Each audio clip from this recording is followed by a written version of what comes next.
Hi YouTubers, Jenny's latest video prompted me to make this little one. It all took place about 40 years ago. At the time I was working on the building and times was pretty hard. But anyway, what happened was I come home this evening and I was rooting around in the cupboard looking for something what I can't remember. But I found an old violin in a case with two bows, and it had been in my family for donkey's years. So I opened it up and looked inside, and there, to my surprise, inside the violin was a label that said Stradivarius. But I nearly collapsed because at that particular time I'd heard shortly before one went for about £40,000, and at them days like that was a king's ransom. So I said, my God, what have I found here?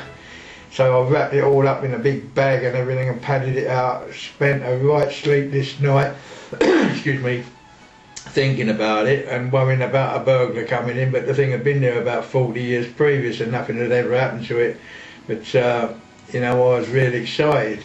So the next morning I got up and I phoned up Sotheby's, the auctioneer, and said, could I come up? And they said, oh yeah, please do. So off I went on the train. And you'll realise I had the good fortune to buy a return ticket. So off I went to Sotheby's with my bag with my violin in it, all pleased with myself, sitting on the train sweating, imagining all this money, what I could do with it and have a wonderful time. So I eventually got up to Sotheby's, walked in, and I said to the receptionist, I said, I bought something up, I said I'd like valued.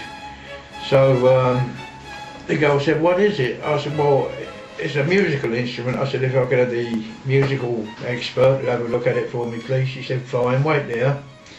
So off she went, and a little while later came back with this gentleman, and he said, what do you have? And I said, well, I have a violin. I said, and the thing about it is, I said, there's a label inside that says Stradivarius, in all my innocence. So anyhow, the next thing the bloke looked at it, he wasn't even looking at it for one single minute, and he said, I'm afraid that's no good. He said, you're out of luck. I said, how do you mean? He said, that's an Hungarian copy. I said, oh no, and of course my balloon was bursted then. So I said, well, how much is it worth? He said, well, you'd be lucky to get a tenner for it. Oh, Jesus Christ. I come out there real crestfallen and miserable, straight into the nearest pub, had a few pints. That was the rest of my money gone, skinned, lost a day's flipping work and a worthless bloody violin. And like I said before, it was a good job I got the return ticket, otherwise I had about 20-mile walk home. But I thought I'd tell you all about it, interesting little story. Okay YouTubers, bye bye.